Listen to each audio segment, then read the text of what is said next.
पहले हम लोगों ने नदी के संबंध में उनकी उत्पत्ति और जो स्थलाकृतियाँ होती है उन सब पे चर्चा कर चुके हैं, और इनके साथ ही साथ नदियों का एक सीरीज चल रहे हैं जो मतलब हम सिंधु तंत्र अर्थात हिमालय नदियाँ लेकर के चले थे, और हिमालय नदियाँ में हम सिंधु, गंगा, ब्रह्मपुत्र ये सभी क्लियर कर चुके थे। आज जो हम लोग देखेंगे वो प्रायद्वीपीय नदियाँ देखेंगे। अब प्रायद्वीपीय नदियाँ में हम लोग एक तरफ देख लेते हैं। सबसे पहले कोई भी चीज पढ़ने से पहले ये देखा जाए कि प्रश्न पूछने की प्रवृत्ति कैसे कैसे होती है। तो जब प्रायद्वीपीय नदियाँ की बात करेंगे तो याद रखेंगे कि यहाँ एक बार हम लोग इंडिया के मैप पे थोड़ा सा ध्यान देते हैं। इंडिया का मैप पे तो यदि हम लोग यहाँ आप लोग इधर का पार्ट एक तरीके से देख चुके हैं, मतलब ये है आपका प्रायद्वीपीय वाला हिस्सा। अब ऊपर का हम लोग नदी देख चुके हैं, अब जो भी देखेंगे ये नदियां देखेंगे, और आपको हम डिफाइन कर चुके थे।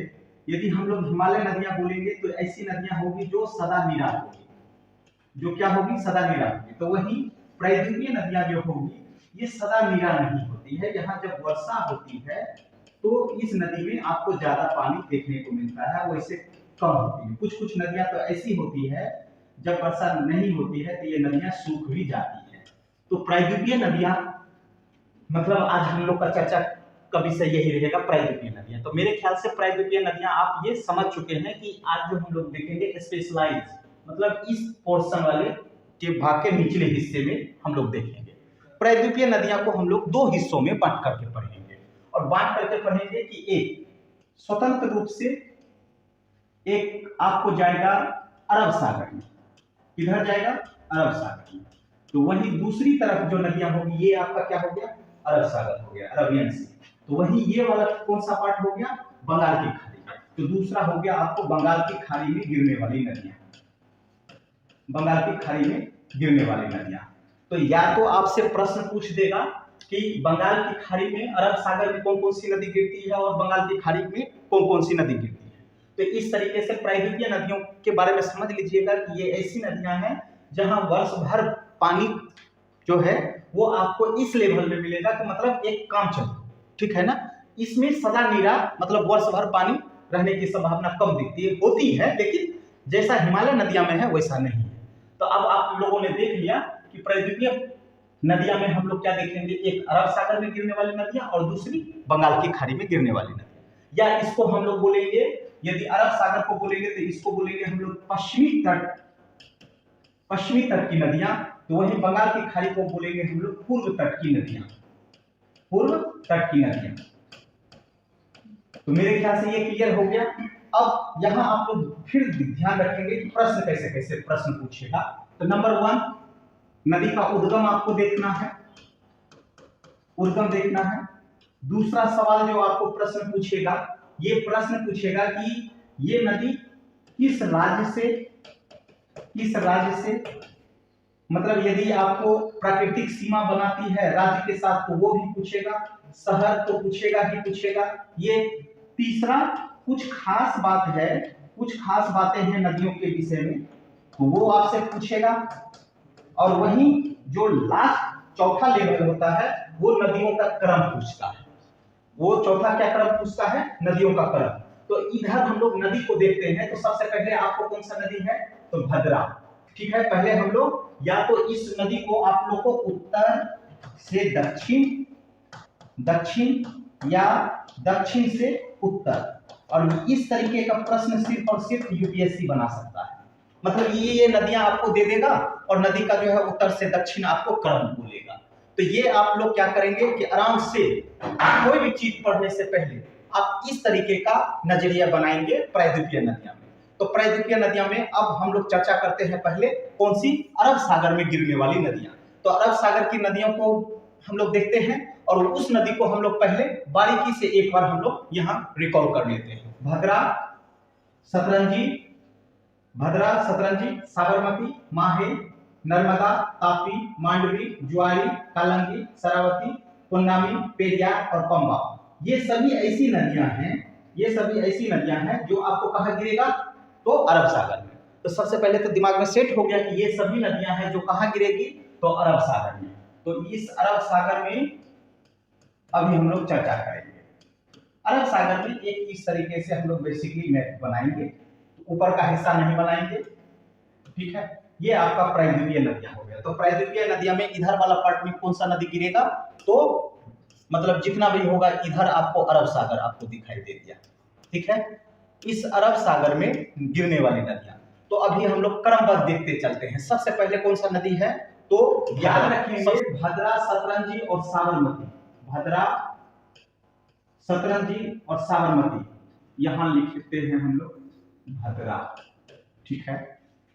भद्रा ये आपको गुजरात के पोर्शन से निकलेगा। राजस्थान अरावली वाला एरिया आपको बताए थे ना, जो गुजरात से चल करके दिल्ली हिल तक जाती है। यहां से एक नदी निकलती है और उस नदी का नाम है क्या, भद्रा। और ये भद्रा नदी आपको निकलते हुए गुजरात के खंबात के पास जाकर के गिर जाएगी, अर्थात अरब सागर में गिर जाएगी। दिमाग में सेट हो गया। तो गुजरात होते हुए ये राजस्थान को छूते हुए गुजरात ज्यादा क्रॉस करते हुए ये नदी कहां जाकर के गिर गया, खंबात की खाड़ी के पास। क्लियर है। वहीं सतरंजी नदी है, यहीं से अरावली के क्षेत्र से ही एक नदी निकलती है, सतरंजी नदी। कौन सी नदी, सतरंजी नदी। तो वहीं साबरमती नदी भी जो है यहीं से निकलेगा और यहां होकर के जाएगा साबरमती। इसी साबरमती के किनारे आपको मिलेगा अहमदाबाद शहर। कौन सा शहर, अहमदाबाद शहर, अहमदाबाद शहर, ठीक है।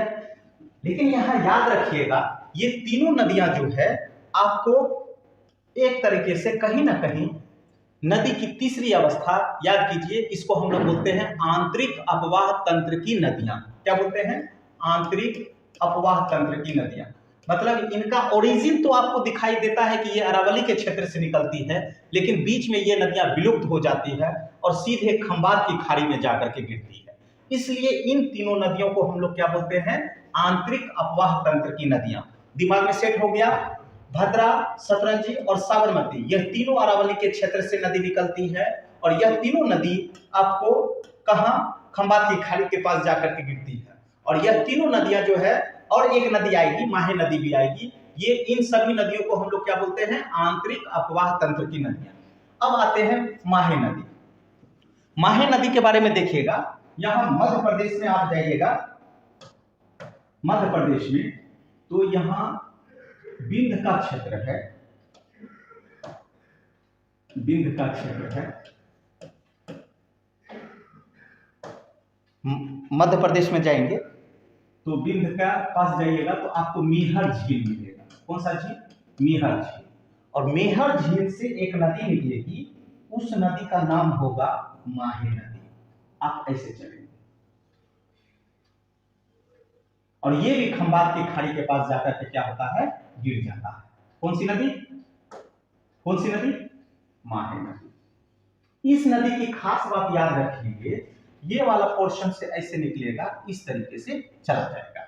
और ये नदियां जो होती है, ये नदियां देखिए, इस नदी के बारे में खास बात क्या है कि ये नदी यहां से बीचों बीच आपको कर्क रेखा गुजरा है, यहां से बीचों बीच क्या गुजरा है, कर्क रेखा गुजरा है। और इस कर्क रेखा को 2 बार ये नदी काटती है ना। मतलब पूरे विश्व में एकमात्र नदी है जो कर्क रेखा को 2 बार काटा है। तो कौन सी नदी, तो माहे नदी। दिमाग में सेट हो गया। माहे नदी एक ऐसी नदियां हैं जो आपको कर्क रेखा को 2 बार काटी। यहां मेहर झील से एक नदी निकली इस तरीके से, ठीक है, और यहां जाकर के गिरी। और यहां से आपको याद रखेंगे तो यहां से आपको क्या गुजरा है, कर्क रेखा। ये नदियां खास बात इसलिए हो जाती है कि पूरे विश्व में एकमात्र नदी जो कर्क रेखा को 2 बार काटती है तो वो है माहे नदी, और इत्तेफाक से वह भारत में नदी बहती है।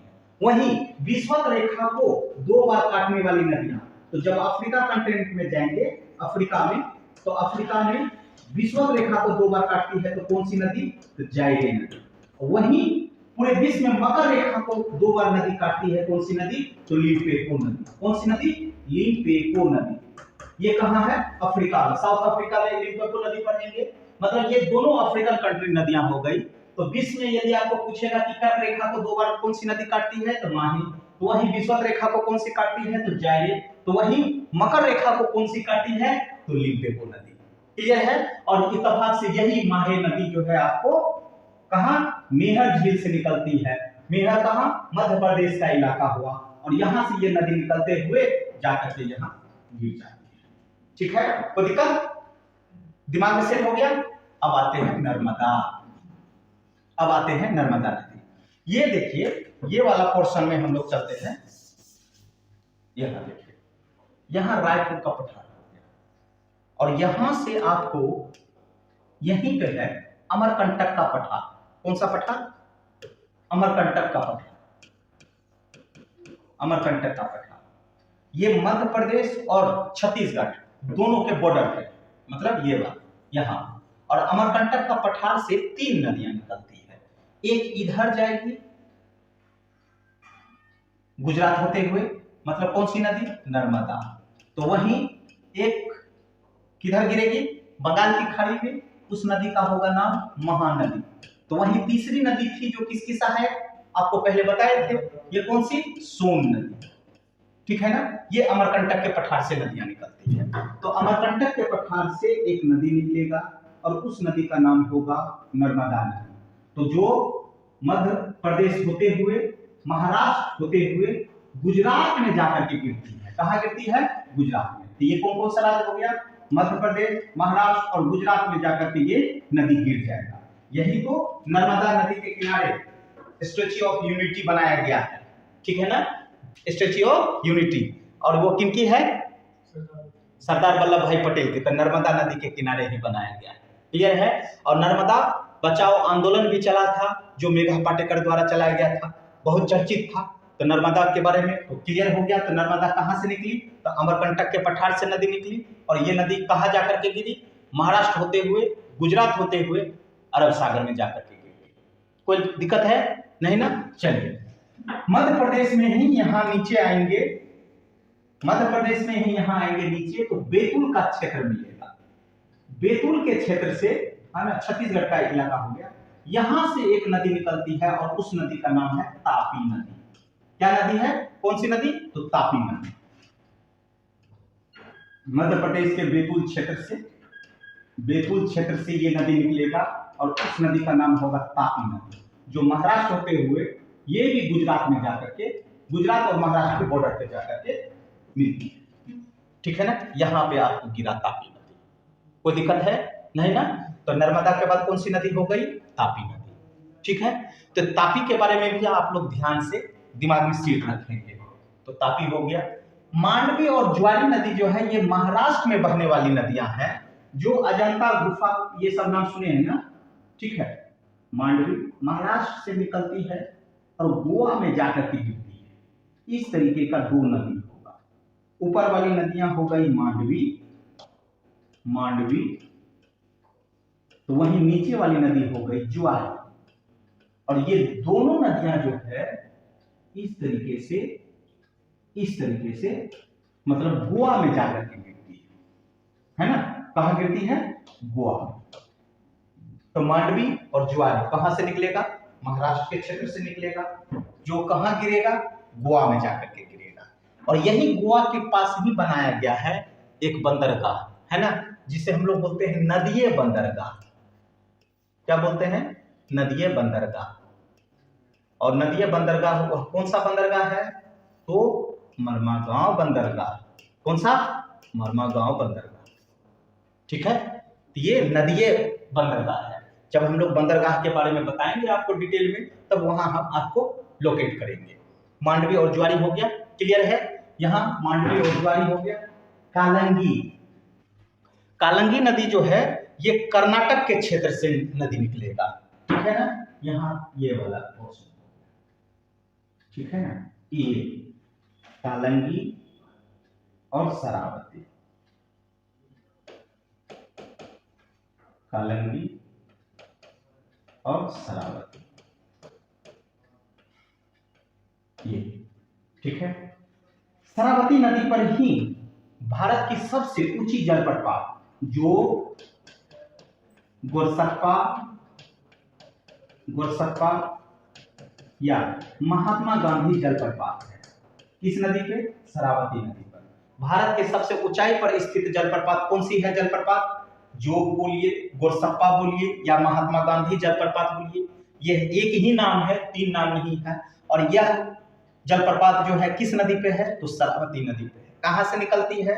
ब्रह्मगिरी श्रेणी, मतलब कर्नाटक के क्षेत्र में जाएंगे तब आपको यहां से एक नदी निकलेगा, ठीक है ना। ये दोनों नदियां तो क्लियर हो गया, कालंगी और शरावती।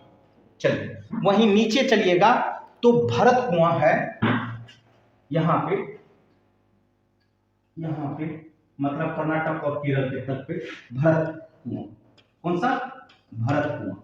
और भरत कुआं से एक नदी निकलती है, उस नदी का नाम है पोन्नामी नदी। कौन सी नदी? पोन्नामी नदी। तो वहीं केरल में जाएंगे तो पेरियार झील मिलेगा, पेरियार झील मिले, नदी मिले, पेरियार अभ्यारण्य मिले, ये सभी कहां हो जाएगा आपको? केरल में, ठीक है। पेरियार, और पेरियार के नीचे आपको क्या हो गया? पंबा। ये भी आपको जो है, मतलब जब आप लोग इधर देखे होंगे प्रायद्वीपीय पठार में तो हम आपको इधर बताए थे, ठीक है, नीलगिरी के नीचे वाला हिस्सा। तो यहाँ इस वाले पोर्शन से हमारा जो हो गया, इसको हम लोग बोलते हैं दक्षिणी भारत की पहाड़ियां, ठीक है। और खास करके कार्डेमम, इलायची की पहाड़ियां, यहां से ये दोनों नदी निकलता है, जो केरल होते हुए कहां जाकर के गिरता है? तो अरब सागर में। तो मेरे ख्याल से अरब सागर में गिरने वाली नदियां आपको क्लियर हो गया। पहले कौन सा है? भद्रा, दूसरी सतरंजी, तीसरी साबरमती, चौथी माहे। माहे के बारे में तो खास बात कि ये एकमात्र नदी है जो कर्क रेखा को कितने बार काटती है? 2 बार काटती है। तो वहीं नर्मदा अमरकंटक के क्षेत्र से नदी निकलती है, वहीं तापी बैतूल के क्षेत्र से नदी निकलती है। इस तरीके से आप लोकेट करेंगे तो आपका राज्य भी क्लियर होते जाएगा और इनके साथ साथ आपका शहर भी क्लियर हो जाएगा। मांडवी और ज्वारी मध्य प्रदेश के क्षेत्र से तो नदी निकलती है, लेकिन गोवा में जाकर के गिरती है, और गोवा में जहां गिरती है वहीं पे बंदरगाह बनाया गया है, जिसे हम लोग नदीय बंदरगाह बोलते हैं। उस बंदरगाह का नाम है क्या? मर्मागांव बंदरगाह। तो वहीं कालंगी और शरावती, यह कर्नाटक के क्षेत्र से नदी निकलती है। और शरावती के बारे में खास बात यह है कि इसी पे भारत की सबसे ऊंचाई पर स्थित जलप्रपात है, जो गोरसप्पा महात्मा गांधी। इसको एक ही नाम है, तीन नाम नहीं है, याद रखिएगा, चाहे जो पूछे, गोरसप्पा पूछे या महात्मा गांधी। तो वहीं आपको उसके नीचे चलेंगे तो भरत कुआं के पास से जो है एक नदी निकलेगा और उस नदी का नाम क्या हो जाएगा? पोन्नामी नदी। तो वहीं पेरियार झील से एक नदी निकलेगा, पेरियार नदी। तो वहीं पेरियार के निचले हिस्से से आपको कौन सी नदी निकलेगी? पंबा। ये नदी का आपका क्रमबद्ध सीरीज दे देगा, जो कहां जाकर के गिरती है? कहां जाकर के गिरती है? अरब सागर में। दिमाग में सेट हो गया। तो अरब सागर में गिरने वाली नदियों का एक तरफ आप चार्ट बना लेंगे। तो वहीं अब हम लोग देखेंगे बंगाल की खाड़ी में गिरने वाली नदियां, ठीक है। अब हम लोग जो देखेंगे वो प्रायद्वीपीय नदियों में ही हम लोग देखेंगे कि बंगाल की खाड़ी में गिरने वाली नदियां, मतलब इधर वाला पार्ट में जो आप लोग को जितना भी नदी गिरेगा तो वो हमारा ये नदी होगा, स्वर्ण रेखा। तो प्रश्न पूछने की प्रवृत्ति मेरी वही रहेगी, उद्गम कहाँ है, राज्य, ये सभी देखते हुए हम लोग उत्तर से लेकर के दक्षिण तक इन नदियों का हम लोग क्रमबद्ध देखेंगे, ठीक है। और ये नदी हम लोग देखेंगे आपको सेकेंड पार्ट में, ठीक है। तो पहले आप लोग बंगाल की खाड़ी नदी को, सॉरी, अरब सागर में गिरने वाली नदियों को अच्छे से चार्ट में बना लेंगे। तो वहीं हम लोग कल के वीडियो में बंगाल की